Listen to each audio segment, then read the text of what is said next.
اللهم صل على سيدنا محمد معدن الجود والكرم وآله وسلم هو الحبيب الذي ترجى شفاعته لكل حول من الأحوال مقتحم۔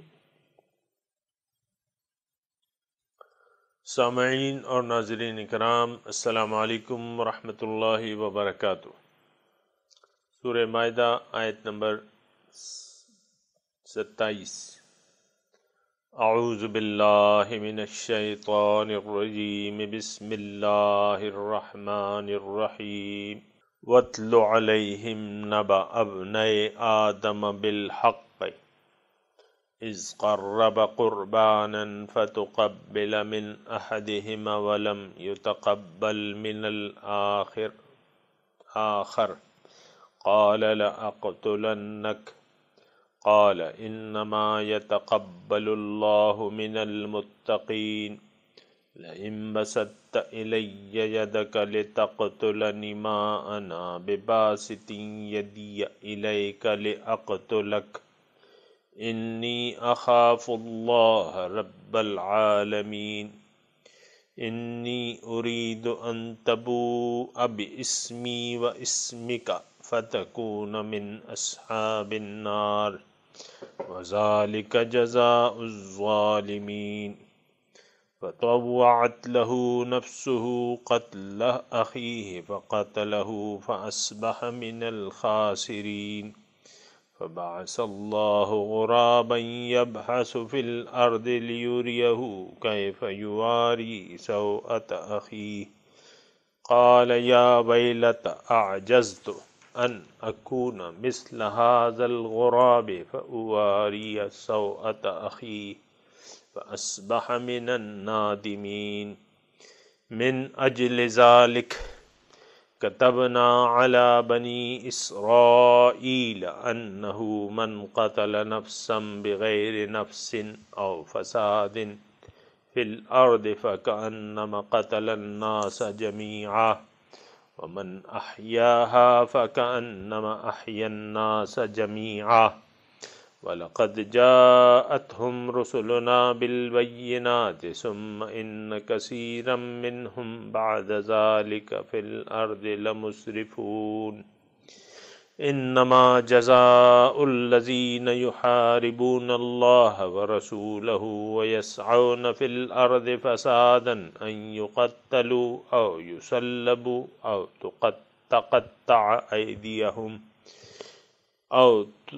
تقطع أيديهم وأرجلهم من خلاف أو ينفوا من الأرض ذلك لهم خزي في الدنيا ولهم في الآخرة عذاب عظيم۔ إلا الذين تابوا من قبل أن تقدروا عليهم فاعلموا أن الله غفور رحيم۔ وَاتْلُ عَلَيْهِمْ نَبَأَ ابْنَيْ آدَمَ بِالْحَقِّ، اور بیان کیجئے ان پر واقعہ آدم کے دو بیٹوں کا ٹھیک ٹھیک۔ اس قرب قرباناً، جب ایک بیٹے نے اس قرب قرباناً، جب دونوں نے قربانی پیش کی، فتقبل من احدہما، تو قربانی قبول کر لی گئی ان میں سے ایک کی، ولم یتقبل من الآخر، اور دوسرے کی قربانی قبول نہ کی گئی۔ قال لأقتلنک، جس کی قربانی قبول نہیں ہوئی اس نے دوسرے بھائی سے کہا کہ میں تمہیں قتل کر دوں گا۔ دوسرے بھائی نے کہا کہ اس میں میرا کیا قصور ہے، مجھے کیوں قتل کرتے ہو؟ انما یتقبل اللہ من المتقین، اللہ تعالیٰ متقین کی قربانی قبول کیا کرتا ہے، تم اپنے عمل کو دیکھو۔ لئن بسطت الی یدک، اگر تم نے بڑھایا اپنا ہاتھ میری طرف، لتقتلنی، کہ تم مجھے قتل کر دو، ما انا بباسط یدی الیک لاقتلک، تو میں تمہیں قتل کرنے میں پہل نہیں کروں گا۔ انی اخاف اللہ رب العالمین، کیونکہ میں ڈرتا ہوں رب العالمین کی ناراضگی سے۔ انی اریدو، میں چاہتا ہوں، ان تبوء باسمی، باسم کا، کہ تم اپنا اور میرا گناہ کما لو، فتکون من اصحاب النار، تم ہو جاؤ اصحاب نار سے، اور یہی جزا ہے ظالموں کی۔ فطوعت لہ نفسہ قتل اخیہ، پس آمادہ کر دیا اس کے نفس نے اس کو اپنے بھائی کے قتل پر، فقتلہ، اس نے اس کو قتل کر دیا، فاصبح من الخاسرین، تو وہ زیانکاروں میں سے ہو گیا۔ فبعث اللہ غرابا، پس بھیجا اللہ تعالیٰ نے ایک کوے کو، یبحث فی الارض، جو زمین کو کھودتا تھا، لیریہ،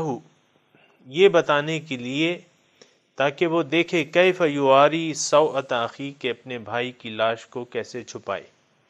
قالت یا ویلتی اعجزت ان اکون مثل ھذا الغراب، اس نے کہا، ہے افسوس، کیا میں کوے سے بھی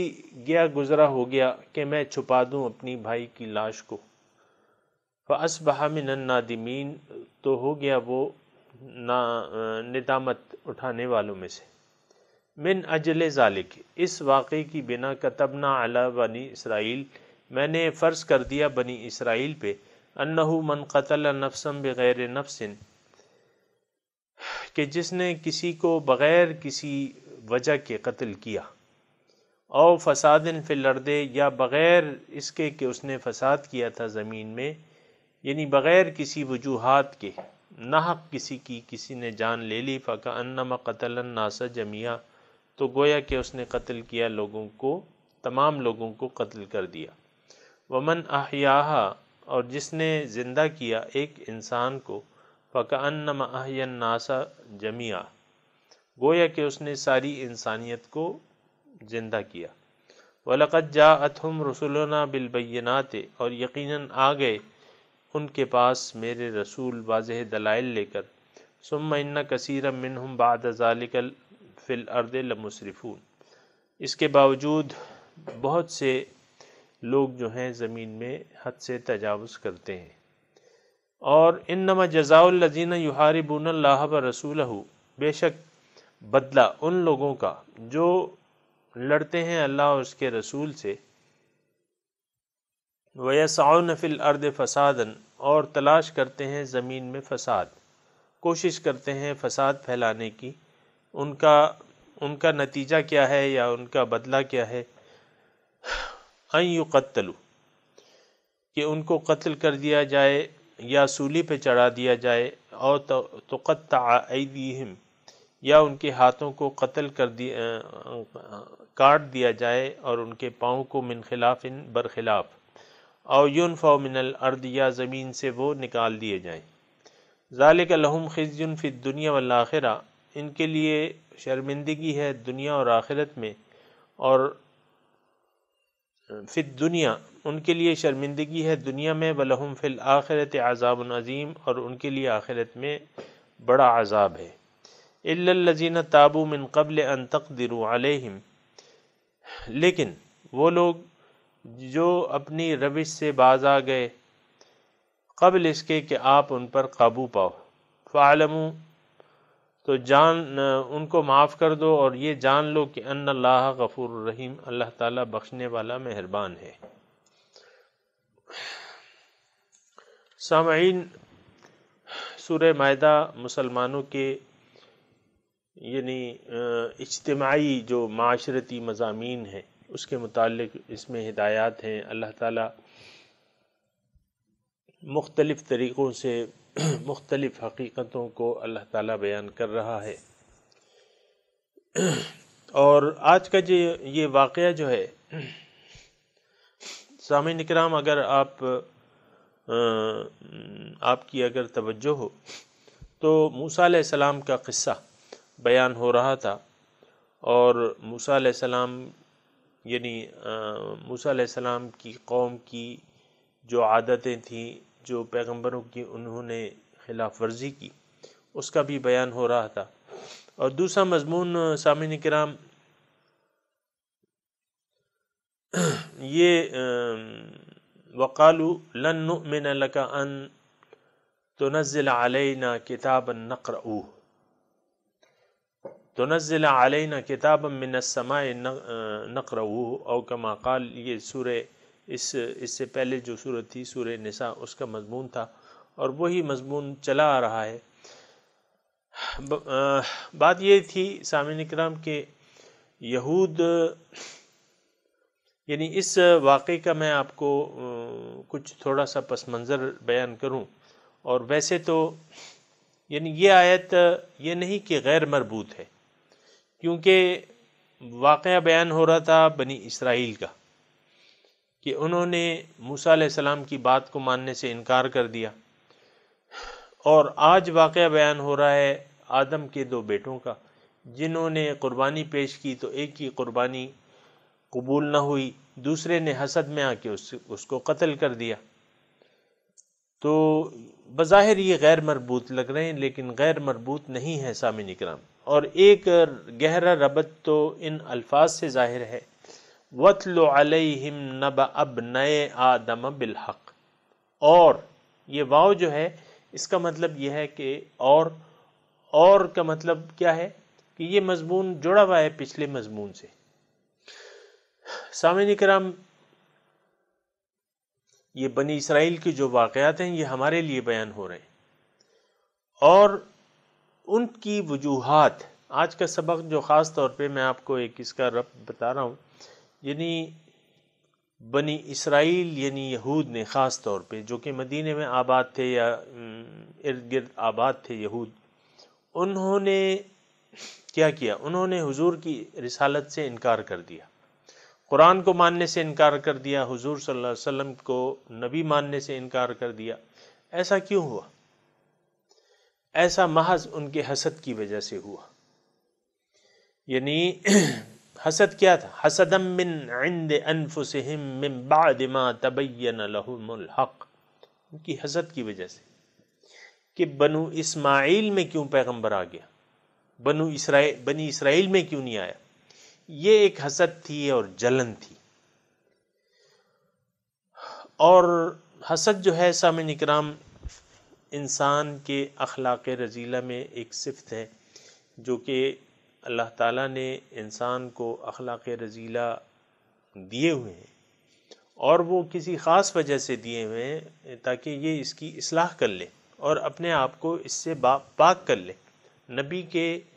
نبی کی بیعت کر کے اس سے اپنا علاج کروا لے، تزکیہ کروا لے، تو یہ پاک ہو جائے گا، صحت یاب ہو جائے گا، پھر اس سے غلطیاں نہیں ہوں گی۔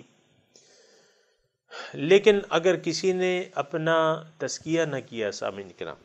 تو پھر یہ ہے کہ اخلاق رذیلہ تو اس میں موجود ہوں گی۔ تو پھر اس میں یعنی اخلاق رذیلہ کیا ہے سامعین کرام؟ بڑے بڑے جو ہیں وہ غضب، وہ ہے شہوت، ہے شہوت، کسی چیز کے لیے جذبات، یعنی آپ چاہنے لگیں کسی چیز کو دل و جان سے، دنیا کی چیزوں سے آپ محبت کرنے لگیں، شہوت، آپ کے دل میں ان کی شہوت پیدا ہو جائے، کسی بھی چیز کی، ضروری نہیں ہے کہ عورتوں کی شہوت ہو، شہوات، خواہشات۔ وَاتَّبَعُوا الشَّهَوَاتِ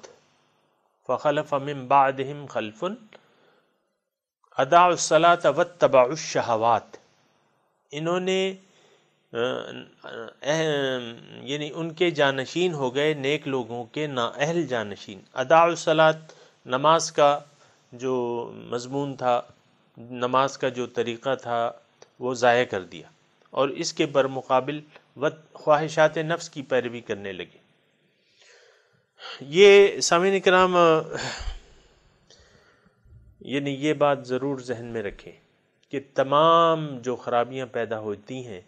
انسان کے، یعنی آپ میرے یہ چند الفاظ جو ہیں نوٹ کر لیں کہ انسان میں خرابیاں تو موجود ہیں، لیکن اس کی یعنی اللہ تعالیٰ نے یہ ودیعت کی ہیں، یہ اخلاق رذیلہ قدرت کی طرف سے ہیں، اور اس کی وجہ یہ ہے، اس کی میں نے وجہ آپ کو بیان بھی کی ہے، لیکن یہ ہے کہ یہ ذرا جد و جہد اور محنت کر کے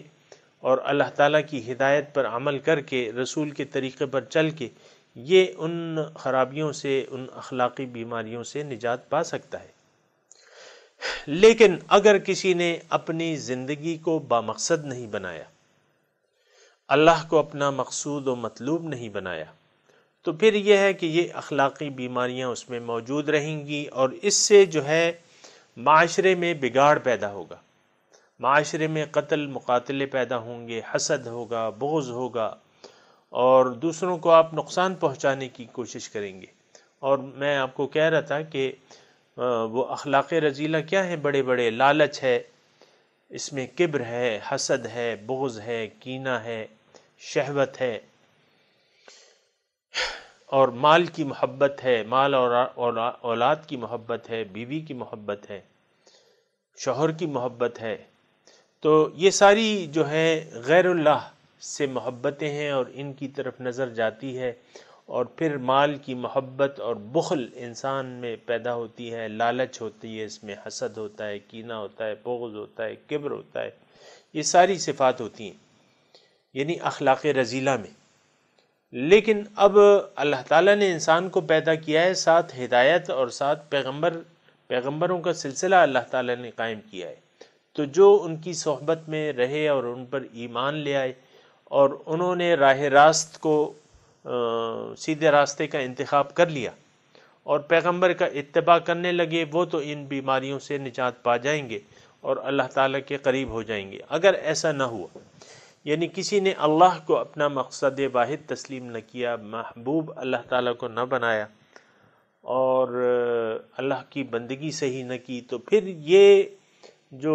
قوتیں ہیں یہ سر چڑھ کے بولیں گی، جیسے کہ آج کے سبق میں آپ کو پتہ چلے گا کہ ایک بھائی نے دوسرے بھائی کا خون کر دیا کوئی بھی وجہ سے، اور وہ وجہ بیان ہو رہی ہے۔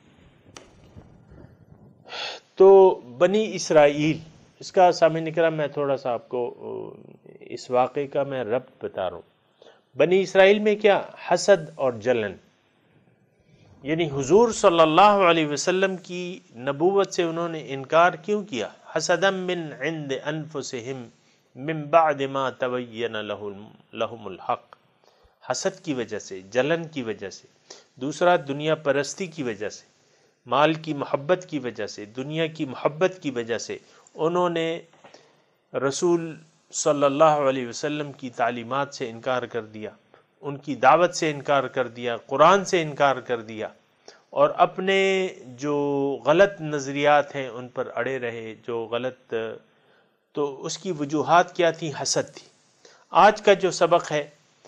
اچھا حضور، ابھی جو میں نے آپ کو آیت پڑھ کے سنائی کہ حضور صلی اللہ علیہ وسلم نے حضور صلی اللہ علیہ وسلم سے انہوں نے مطالبہ کیا تھا،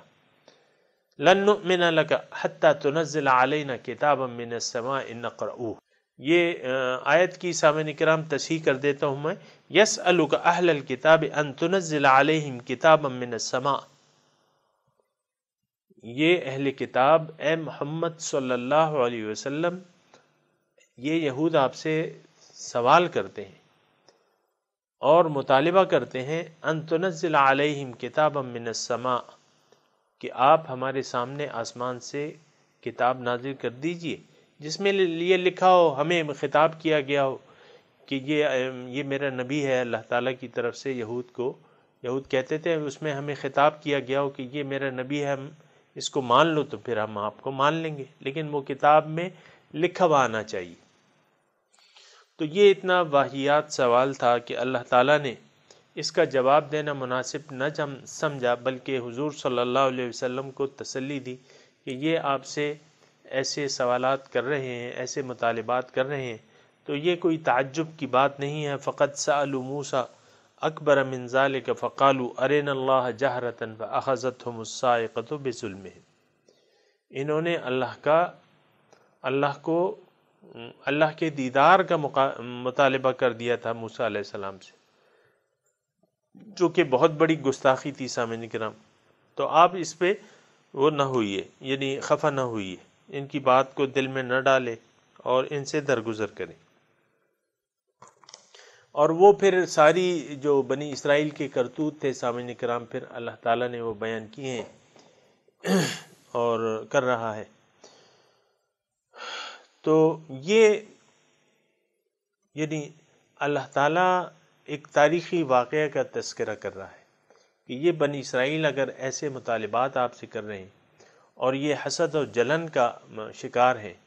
تو اس میں کوئی تعجب کی بات نہیں ہے، یہ انسان کی نفسیات ہے، نفسیات میں یہ ہے کہ یہ حسد کا شکار ہو جاتا ہے۔ تو اس واقعے میں پھر اور بھی مطلب وہ نقطے ہیں، وہ ساتھ ساتھ میں انشاءاللہ اللہ تعالیٰ کی توفیق سے آپ کو بتاؤں گا۔ اس میں بنی اسرائیل نے جو حسد کیا تھا، جس جلن کا وہ شکار ہو گئے تھے، اور آدم کے جو 2 بیٹوں میں سے ایک بیٹا جس حسد اور جلن کا شکار ہو کے اس نے اپنے بھائی کا خون کر دیا تھا، اس کا واقعہ بیان کیا جا رہا ہے۔ اس میں اور بھی مصلحتیں ہیں سامعین اکرام، واقعات، یہ قرآن جو ہے یہ یاد رکھیں کہ یہ کسی قصے کہانیوں کی کتاب نہیں ہے۔ ہر واقعے کو بیان کرنے میں اللہ تعالیٰ کے بے شمار مصلحتیں ہوتی ہیں، اس میں نصیحتیں ہوتی ہیں، جو کہ انشاءاللہ اللہ کی توفیق سے ہم بیان کریں گے اور اس کا تذکرہ کریں گے۔ تو وَاتْلُ عَلَيْهِمْ نَبَأَ ابْنَيْ آدَمَ بِالْحَقِّ، آپ بیان کر دیجئے ان کو آدم کے 2 بیٹوں کا واقعہ، بالحق، بلا کم و کاست، یعنی جو حقیقت ہے وہ بیان کر دیجئے۔ حقیقت کیا تھی؟ اِذْ قَرَّبَ قُرْبَانًا، جب دونوں نے قربانی پیش کی اللہ تعالیٰ کے حضور، فَتُقَبِّلَ مِنْ أَحَدِهِمَا وَلَمْ يُتَقَبَّلْ مِنَ الْآخَرِ، تو قبول ہو گئی وہ قربانی ایک سے اور دوسرے کی قبول نہیں ہوئی۔ سامعین اکرام، پہلے یعنی حضور صلی اللہ علیہ وسلم تک یہ ہوتا تھا کہ قربانی، صدقہ قربانی کا کہ قبول ہونے کا، یعنی یہ طریقہ کار تو موجود تھا، اور اللہ تعالیٰ نے جس طرح ہمیں تاکید کی ہے کہ آپ صدقات دو، اللہ تعالیٰ کی راہ میں خرچ کرو اور قربانی کرو، تو جو بھی صدقہ، یا پہلے زمانے میں یعنی بنی اسرائیل تک یہ واقعہ تھا سامعین اکرام کہ قربانی آپ خود نہیں کھا سکتے تھے۔ آج کل تو مثال کے طور پہ ہم عید الاضحیٰ پر قربانی پیش کرتے ہیں جانور کی، تو اس کو ہمیں یعنی امت مسلمہ کو خود کھانے کی اجازت ہے، لیکن پہلے جو قومیں تھیں اور جو اللہ تعالیٰ نے طریقہ کار مقرر کیے تھا وہ یہ تھا کہ قربانی آپ جو بھی کریں، یا بیل کی کریں، اونٹ کی کریں، یا جو، تو آسمان سے ایک سفید آگ آتی تھی، آپ وہ میدان میں رکھ دیتے تھے تو آگ اس کو آ کے کھا لیتی تھی، یعنی جلا ڈالتی تھی مثال کے طور پہ۔ تو یہ طریقہ کار تھا، اگر کسی کی قربانی قبول نہ ہوتی تو وہ اسی کی طرح رہتا، آگ نہ آتی، اور قربانی ایسی جو نظر تھی یا قربانی تھی وہ ویسی کی ویسی رکھی رہتی۔ تو یہ 2 بھائی تھے، ان دونوں نے قربانی پیش کی۔ کتابوں میں یعنی اس کا تذکرہ آیا ہے، لیکن میں وہ نہیں کرنا چاہتا کیونکہ یہاں نہیں ہے، تو جب یہاں نہیں ہے تو میں بھی آپ کے سامنے، بہرحال غرض جو یعنی تفصیل میں اس کے جانے کی ضرورت نہیں ہے۔ بہرحال یعنی جو سامعین کرام، اللہ تعالیٰ نے جو ضروری باتیں ہیں، جو نصیحت کے لیے باتیں ہیں، وہ بیان کر دی ہیں۔ اب ہمیں تفصیلات میں جانے کی کیا ضرورت ہے کہ کس وجہ سے انہوں نے قربانی پیش کی اور وہ کیا وجوہات تھی۔ جو وجوہات بھی تھیں، دونوں نے قربانی اکٹھی قربانی پیش کی۔ ایک نے جو ہے کتابوں میں لکھا ہے کہ گندم کا نذرانہ دیا، اور دوسرے نے کوئی سی جانور کی قربانی دے دی۔ تو جس نے، یہ 2 بھائی تھے، کتابوں میں ان کا نام آیا ہے قابیل اور حابیل۔ قابیل نے جو ہے گندم کا نذرانہ دیا، حابیل نے کسی جانور کی قربانی پیش کی، اور وہ رکھ دی، تو آگ جب آئی تو اس نے صرف وہ جانور کی قربانی کو جلا دیا یا کھا لیا، جو بھی ہو، اور دوسرے کی قربانی ایسی پڑی رہ گئی، یعنی اس کو قبول نہ کیا گیا۔ اب اس کے دل میں حسد، جلن پیدا ہوئی کہ کیوں اس کی، میں تو اس سے بڑا ہوں، میری قربانی کیوں نہیں قبول ہوئی؟ تو بجائے اس کے کہ وہ اپنی نیت پر، اپنے صدقے کی نوعیت پر غور کرتا، کتابوں میں لکھا ہے کہ وہ کہیں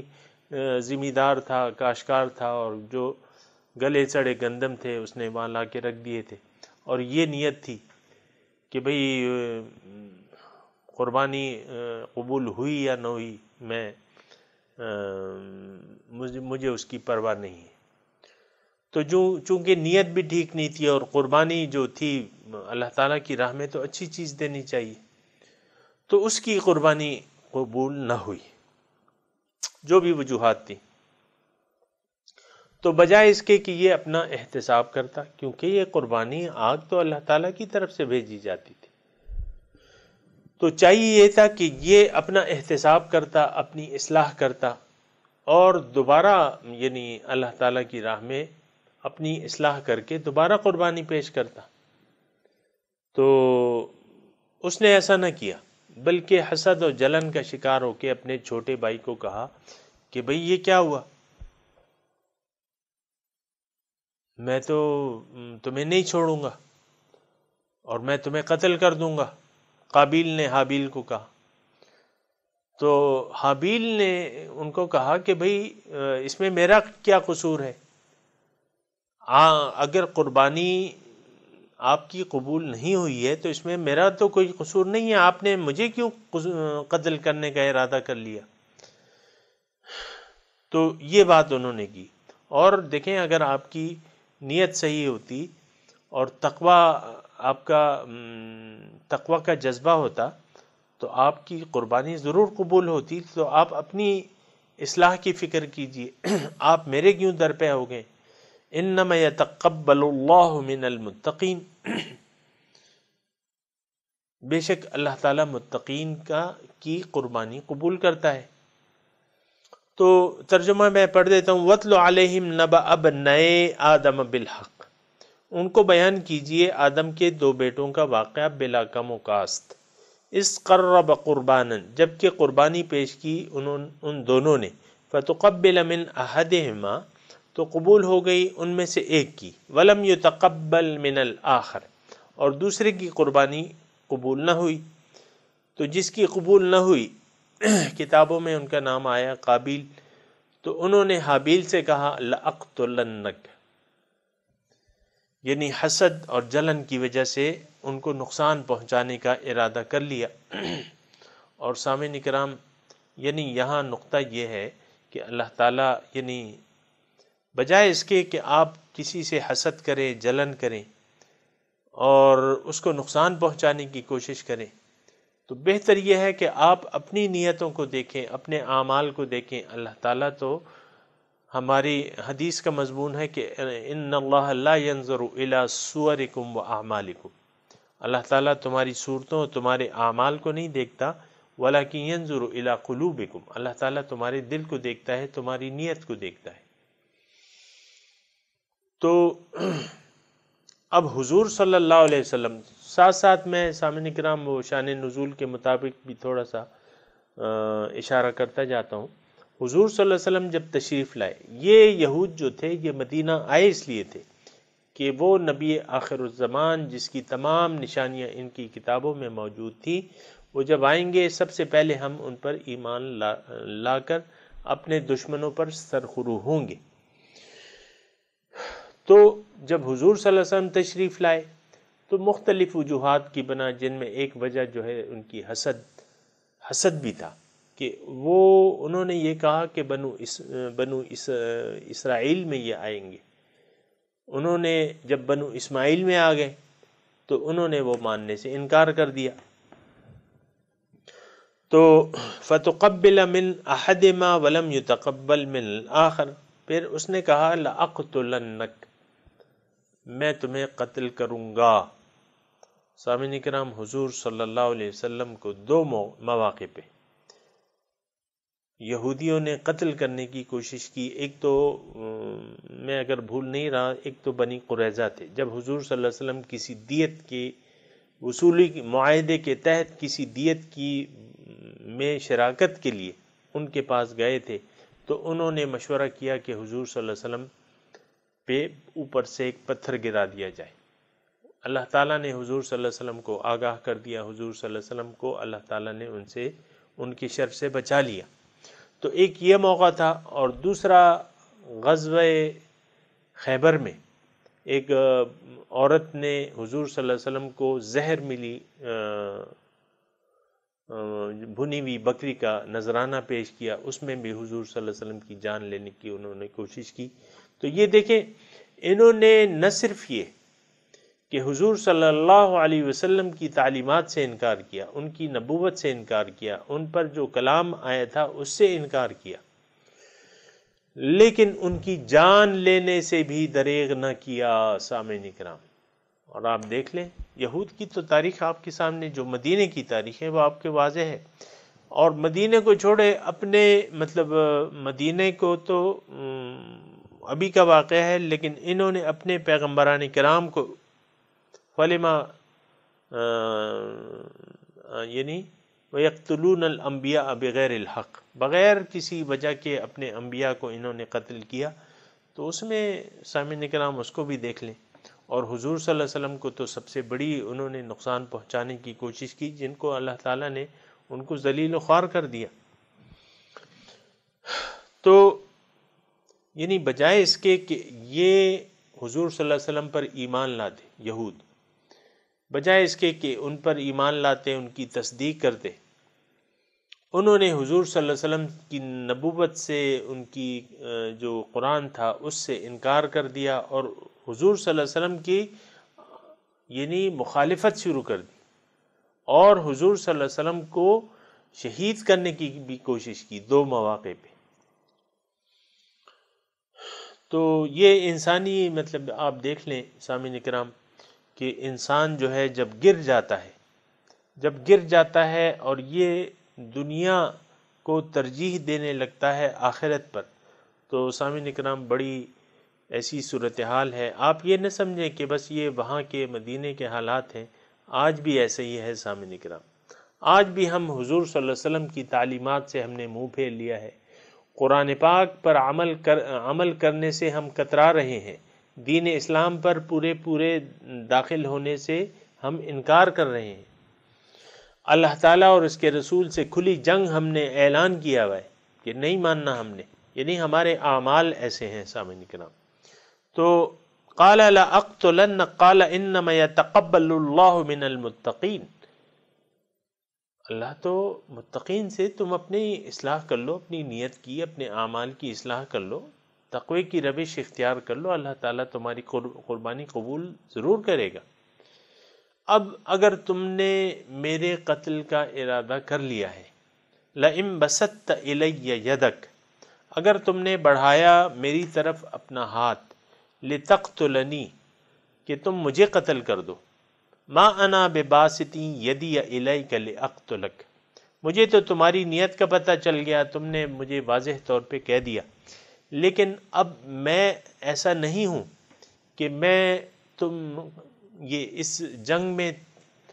پہل کروں اور تمہیں قتل کرنے کی کوشش کروں۔ تم نے تو ارادہ کیا ہے، اور لیکن یہ ہے کہ میں تمہیں نقصان پہنچانے کی کوشش نہیں کروں گا۔ ہاں البتہ اتنی ضرور بات ہے کہ میں اپنے دفاع کا حق محفوظ رکھتا ہوں۔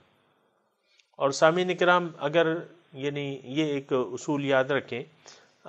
یعنی ارادے کی بنا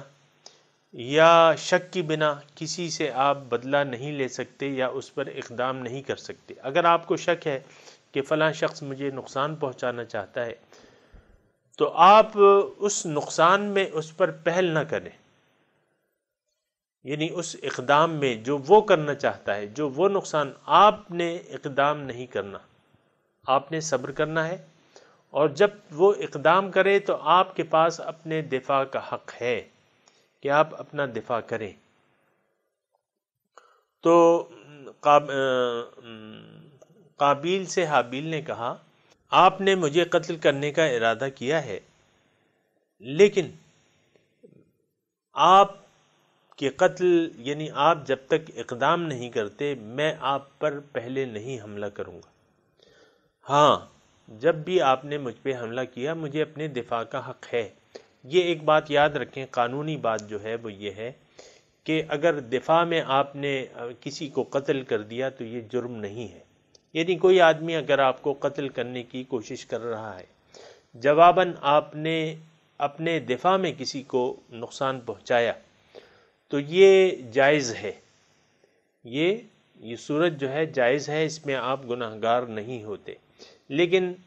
یہ نہیں ہونا چاہیے کہ کسی کے ارادے کا پتہ اگر آپ کو چل جائے تو آپ نے پہلے اقدام نہیں کرنا، یا اتنی وضاحت کرنا چاہتا تھا میں۔ تو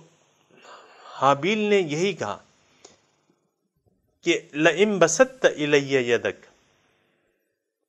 اگر آپ نے میری طرف ہاتھ بڑھایا قتل کرنے کے لیے، تو ما انا بباسط، میں اپنا ہاتھ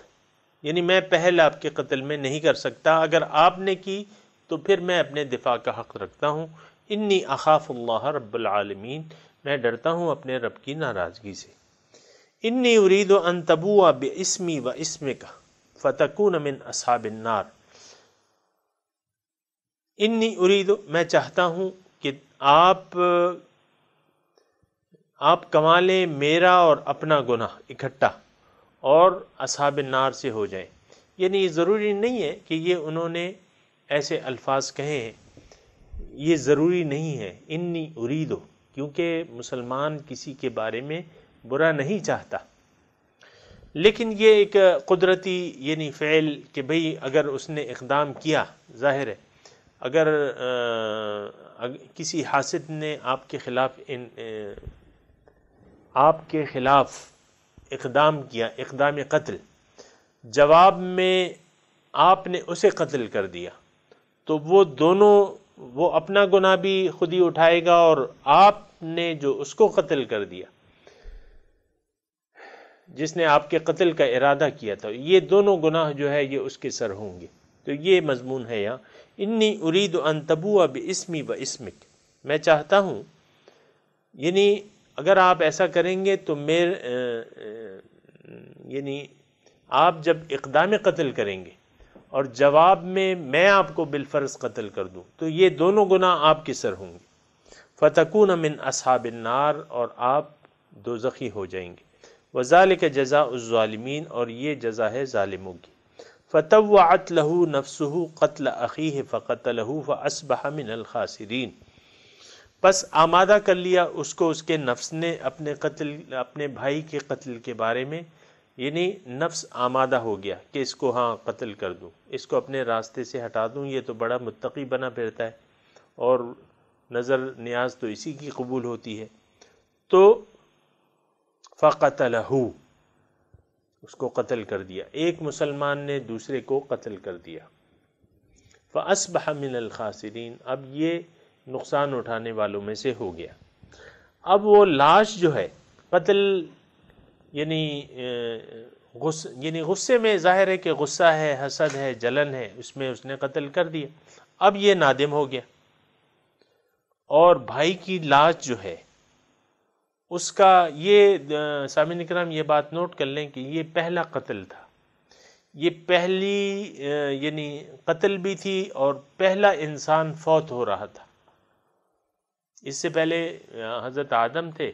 اور اس کی اولاد تھی، عمریں لمبی تھی، انہوں نے قتل کا معاملہ کر لیا، باقی تو سارے زندہ تھے،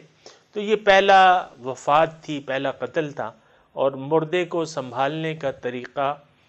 ابھی تک یعنی معلوم نہیں ہوا تھا۔ تو اللہ تعالیٰ نے اب یہ بھائی کی لاش کو کیا کرے، افسردہ تھا، نادم تھا، افسردہ تھا۔ فبعث اللہ غرابا، بھیجا اللہ تعالیٰ نے ایک کوے کو، یبحث فی الارض، وہ زمین کو کھودنے لگا، لیریہ، تاکہ اسے بتائے، کیف یواری سوءت اخی، کہ اپنے بھائی کی لاش کو کیسے دفنائے مٹی میں، یعنی وہ طریقہ کوے نے وہ طریقہ بتا دیا۔ قال یا ویلتہ، اس نے کہا ہائے افسوس، اعجزت ان اکون مثل ھذا الغراب، ہائے افسوس کہ میں اس کوے کے مانند بھی نہ ہوا، فاواری سوءت اخی، کہ میں اپنے بھائی کی لاش کو اس سے پہلے دفنا دیتا، یہ تو مجھے کوے نے آ کے یہ بتایا کہ بھئی زمین کو کھودو، زمین کو کھودو، اور اس میں مطلب اس کو اشارہ مل گیا، ایک قابیل کو اشارہ مل گیا کہ زمین کو کھود کے اس میں اپنے بھائی کی لاش کو دبا دو۔ تو بہرحال فَأَصْبَحَ مِنَ النَّادِمِينَ، وہ ندامت اٹھانے والوں میں سے ہو گیا۔ من اجل ذالک کتبنا علی بنی اسرائیل انہ من قتل نفسا بغیر نفس او فساد فکأنما قتل الناس جميعا، اس سے یعنی اس واقعے کی وجہ سے کتبنا، میں نے فرض کر دیا بنی اسرائیل پہ کہ بھئی قتل انسانی جو ہے، قصداً قتل انسانی تمام انسانیت کو قتل کرنے کے مترادف ہے۔ یعنی اگر انسانوں میں انسانی جان کو قتل کرنے کا جذبہ پیدا ہو جائے یا اس پر وہ آمادہ ہو جائے تو اس طرح تو انسانیت ختم ہو جائے گی۔ اللہ تعالیٰ تو انسانیت کو بڑھاوا دینا چاہتا ہے، انسانیت کو بڑھانا چاہتا ہے۔ دوسری بات یہ ہے کہ انسان کی جان محترم ہے۔ سامعین اکرام، آپ دیکھ لیں کہ بعض یعنی باقی تخلیقات تو بے شک اللہ تعالیٰ نے انسان کے لیے کی ہیں، اور بہت سی ایسی مخلوقات ہیں، انعام ہیں، چارپائے ہیں کہ اللہ تعالیٰ نے پیدا ہی قتل کرنے کے لیے کیے کہ وہ قتل ہوں گے تو انسان کی خوراک کا انتظام ہوگا۔ آپ دیکھیں، آپ کتنی صرف وہ خون جو ہر روز ہم بہاتے ہیں مرغیوں کا، کتنی ہزاروں کی تعداد میں، یا دنیا کا آپ لے لیں کہ ایک ارب، کتنے ارب آبادی ہے تو کروڑوں چکن جو ہیں اس کا خون بہتا ہے۔ تو یہ بات ذہن میں رکھیں سامعین اکرام کہ اللہ تعالیٰ نے یعنی جو مخلوقات پیدا کی ہیں ان کا الگ الگ مقصد ہے۔ انسان کو اللہ تعالیٰ نے، انسان کی جان کو اللہ تعالیٰ نے محترم قرار دے دیا ہے، اور اس کا خون حرام ہے، اس کا خون بہانا بلا کسی وجہ کے حرام ہے۔ یہ بات یاد رکھیں آپ، بلا کسی وجہ سے، بلا کسی وجہ کے انسان کا خون بہانا، خواہ وہ کوئی بھی ہو، مشرک ہو، منافق ہو، جو بھی ہو، اس کا خون بلا وجہ کے خون بہانا جو ہے وہ جائز نہیں ہے۔ اور اس کی اپنی وجوہات ہیں، یعنی خون بہانا کس وقت جائز ہے کسی کا، وہ اللہ تعالیٰ نے بیان کر دیا ہے، اور ابھی بھی اس کے اشارات آتے ہیں۔ لیکن اگر انسانیت کا خون یعنی جائز ہو جائے تو پھر تو انسانیت ختم ہو جائے گی۔ تو اللہ تعالیٰ نے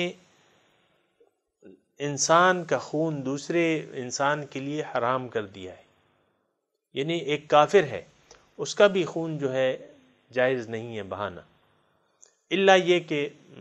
مخصوص حالات ہوں، اس کا تذکرہ آ جائے گا۔ تو ایک قتل انسانی کا بغیر کسی وجہ کے قتل پوری انسانیت کو قتل کرنے کے مترادف ہے۔ اس کا کیا مطلب کہ یعنی اس کا میں تھوڑا سا آپ کو مثال کے ذریعے یہ بات بتاؤں۔ مثال کے طور پہ 1,00,000 آدمیوں نے، 1,00,000 آدمی شریک ہوئے ایک انسان کے خون میں، یعنی 1,00,000 آدمی ذمہ دار ہیں ایک انسان کے خون کے بہانے میں۔ اب قانون کیا ہے کہ ان 1,00,000 کو قتل کیا جائے گا اس ایک انسان کی خون بہا میں، اس کے قصاص میں۔ اگر 1,00,000، اگر 10,000 ہیں تو 10,000 کو قتل کیا جائے گا، کہ کیوں اس نے ایک بے گناہ کا خون وہ کیا ہے۔ تو سامعین اکرام، اتنی حرمت ہے انسانی خون کی۔ آج کل تو خون انسانی جو ہے بہت ارزاں ہے، ایک دھماکہ کر لو اور کہیں 80 ہلاک ہو جاتے ہیں، کبھی 100 ہلاک ہو جاتے ہیں، پتہ نہیں کیا کون سی شریعت میں ہے ایسا خون بہانا انسان کا۔ مجھے تو وہ شریعت نہیں معلوم کہ بے گناہ انسانوں کا خون بہانا کسی بھی وجہ سے جائز ہے، لیکن اس کی اپنی وجوہات ہیں، طریقے ہیں، شریعت میں پورا انتظام ہے اس کا۔ تو من قتل نفسا بغیر نفس او فساد فی الارض، جس نے قتل کیا یعنی ایک انسان کا خون بہایا بغیر کسی وجہ سے، یعنی اس نے کسی کا خون بھی نہیں کیا یا فساد میں بھی ملوث نہیں ہوا، تو فَكَأَنَّمَا قَتَلَ النَّاسَ جَمِيعًا، تو اس نے تمام انسانیت کو قتل کر دیا، یعنی یہ تو اب قاتل ہے،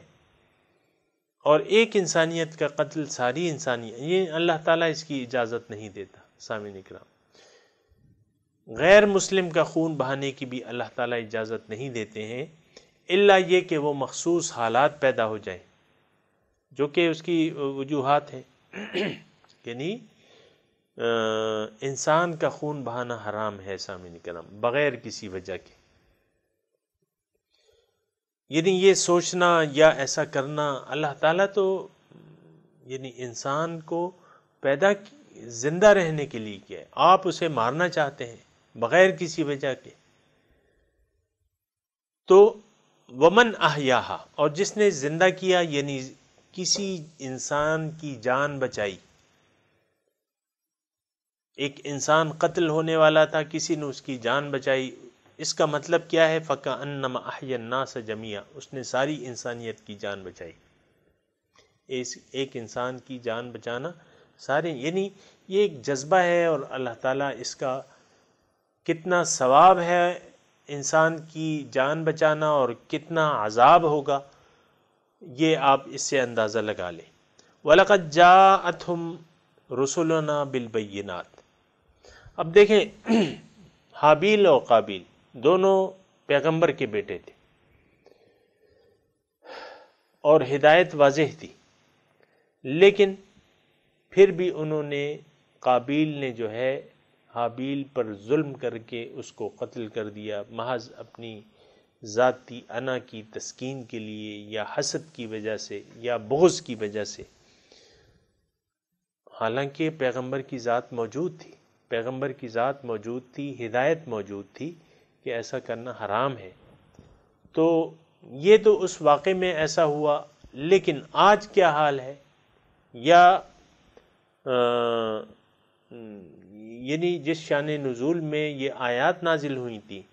اللہ تعالیٰ کا کلام نازل ہوا تھا، جو یہودی جانتے تھے اسے، جو اس رسول کو بھی جانتے تھے، اس کلام کو بھی جانتے تھے، لیکن اس کے باوجود انہوں نے انکار کر دیا رسول۔ تو آپ تھوڑا سا یعنی اس شان نزول کے مطابق اس آیت کو پڑھیں تو آپ کو مزہ آئے گا۔ وَلَقَدْ جَاءَتْهُمْ رُسُلُنَا بِالْبَيِّنَاتِ، اے بنی اسرائیل تمہارے پاس تو میرے رسول آ گئے بالکل واضح دلائل لے کے۔ حضور صلی اللہ علیہ وسلم کی رسالت اظہر من الشمس نہیں تھی، ان کی کتابوں میں اس کا تذکرہ نہیں تھا، یقیناً تھا، انہوں نے جان لیا تھا۔ ورقہ ابن نوفل، آپ کو پتہ ہے عیسائی عالم تھا، پہلی وحی جب آئی تھی انہوں نے کہا یہ وہ جبرائیل امین ہے جو پیغمبروں پہ اللہ کا کلام لے کے آتا ہے، اور اے محمد اگر میں اس وقت زندہ ہوتا جب آپ کی قوم اس وطن سے آپ کو نکالے گی، میں آپ کی ضرور مدد کرتا۔ بحیرہ راہب حضور جا رہے تھے، ان کی نشانیوں کو دیکھ کے اس نے کہا کہ یہ تو پیغمبر نبی آخر زمان ہے، اس کو شام نہ لے جاؤ، وہ یہودی اس کے دشمن ہے، اس کو مار دیں گے۔ وہاں سے ان کو واپس کیا گیا۔ سامعین اکرام، یہ سب لوگ جانتے تھے، یہ یہودی جو تھے یہ جانتے تھے، ان نشانیوں سے جانتے تھے جو ان کی کتاب میں موجود تھی۔ یہ سلمان فارسی جو مسلمان ہوئے تھے، یہ تو حق کی تلاش میں تھے، پہلے عیسائی بن گئے، پھر اس عیسائی نے بتایا کہ جب وہ مرنے لگا تو اس نے سلمان فارسی کہ بھئی تم مدینے چلے جاؤ، یہ اب وہ وقت آ گیا ہے جب نبی آخر الزمان صلی اللہ علیہ وسلم آنے والے ہیں، تم ان پر ایمان لانا۔ آئے اور ایمان لے آئے۔ سامعین کرام، یہ سب لوگ جانتے تھے۔ تو وَلَقَدْ جَاءَتْهُمْ رُسُلُنَا بِالْبَيِّنَاتِ، بالکل واضح دلائل کے ساتھ اب میرے رسول ان کے پاس آ گئے۔ پھر کیا ہوا؟ إِنَّ كَثِيرًا مِّنْهُمْ بَعْدَ ذَلِكَ فِي الْأَرْضِ لَمُسْرِفُونَ، پھر بہت سے لوگ ان میں سے، یعنی جن کے پاس رسول آ گئے، بہت سے ان میں سے پھر حد سے تجاوز کرنے والے ہوتے ہیں۔ یعنی اور وہ تجاوز کیوں ہوتا ہے؟ اس واقعے میں بھی آپ نے پڑھا کہ ذاتی عناد، رنجش، جلن، حسد، اس کی وجہ سے پھر وہ لوگ حد سے تجاوز کر دیتے ہیں۔ پیغمبر یعنی اس واقعے میں قابیل نے اپنے والد کی بات کو نہیں مانا اور اپنے مسلمان بھائی کا خون کر دیا، تو پھر یعنی یہ وہی بات ہے سامعین کرام جو میں آپ کو پہلے درس کے شروع میں بتائی تھی کہ آپ یعنی آپ اور میں کوشش یہ کرنی چاہیے کہ اپنی زندگی کا رخ واضح کر لیں، ہم اپنی زندگی گزارنے کا مقصد ہم پہ واضح ہونا چاہیے۔ اگر دنیا اور ما فیہا ہمارا مقصود رہا تو پھر ہمیں کسی چیز کی ضرورت نہیں ہے سامعین کرام، نہ پیغمبر کی ضرورت ہے، نہ اللہ کی توحید کی ضرورت ہے، نہ رسول کی اطاعت کی ضرورت ہے، نہ قرآن کی ضرورت ہے۔ اور جو مرضی میں آئے کرتے جائیں، اور جیسے کہ کر رہے ہیں لوگ اپنی مرضی سے زندگی گزار رہے ہیں، نہ قرآن کے احکامات کا خیال ہے، نہ حضور صلی اللہ علیہ وسلم کے طریقوں کا خیال ہے، نہ اسلام کے اصولوں کا پاسداری ہے، کر رہے ہیں جو مرضی آئے۔ آج پاکستان کا حال آپ دیکھ لیں، تو یہ اس وقت کا واقعہ ہے۔ یہ تو آدم علیہ السلام جب تھے، یہ اس وقت کا بھی واقعہ ہے، یہ بنی اسرائیل کا بھی واقعہ ہے، یہ آج کا بھی واقعہ ہے۔ اب آج کے واقعات کے تناظر میں آپ دیکھیں، وَلَقَدْ جَاءَتْهُمْ رُسُلُنَا بِالْبَيِّنَاتِ، ان پاکستان کے لوگوں یا اس دنیا، آج کی دنیا، جو بھی پوری دنیا کے لوگ مخاطب ہیں،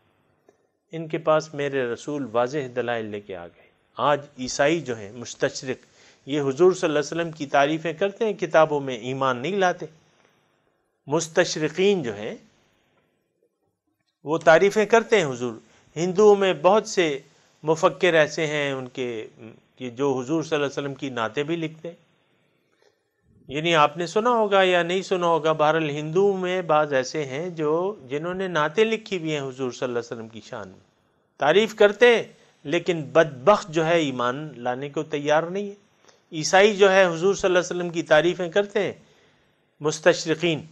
لیکن حضور صلی اللہ علیہ وسلم کی تعلیمات پہ قرآن کی اسٹڈی کرتے ہیں، قرآن کی آیات ہم پہ پیش کرتے ہیں۔ میں نے خود سنا ہے ہندوؤں کو کہ وہ قرآن کی آیاتیں کوٹ کر کر کے ہمیں اپنی تقریر سنا رہے ہیں، لیکن ایمان لانے کو تیار نہیں ہے، حد سے تجاوز کرتے ہیں، اپنی ضد اور ہٹ درمی پہ لگے ہوئے ہیں۔ اللہ تعالیٰ ان کو ہدایت دے۔ لیکن وہ چلیں چھوڑ دیں، غیر مسلمین جو بھی ہیں وہ ہیں، لیکن آج کا جو مسلمان ہے اس کو معلوم ہے کہ قرآن پاک اللہ تعالیٰ کی کتاب ہے، اس کو معلوم ہے کہ دنیا ہمارا مقصود نہیں ہے، اس کو معلوم ہے کہ حضور صلی اللہ علیہ وسلم اللہ کے سچے رسول ہیں، لیکن ہم لوگ اللہ کے رسول کی دعوت کو قبول نہیں کرتے۔ وہ جو ہمیں مقصد بناتے ہیں ہم اس کو اپنا مقصد بنانے پر تیار نہیں ہیں۔ ہم اللہ تعالیٰ ہمیں کہتا ہے دین میں پورے کے پورے داخل ہو جاؤ، ہم دین میں پورے کے پورے داخل ہونے کے لیے تیار نہیں ہیں۔ سارے بتائیں آپ کون سا عمل کر رہے ہیں اللہ تعالیٰ کے احکامات پہ؟ وَلَقَدْ جَاءَتْهُمْ رُسُلُنَا بِالْبَيِّنَاتِ، آ گئے بالکل ان کے پاس میرے رسول واضح دلائل لے کے۔ ثُمَّ إِنَّ كَثِيرًا مِّنْهُمْ بَعْدَ ذَلِكَ فِي الْأَرْضِ لَمُسْرِفُونَ، بہت سے ان میں سے پھر زمین میں حد سے تجاوز کرتے ہیں، لمسرفون۔ سامعین کرام، یہ ساری باتیں جو ہیں یہ سوچنے کی ہیں، سمجھنے کی ہیں۔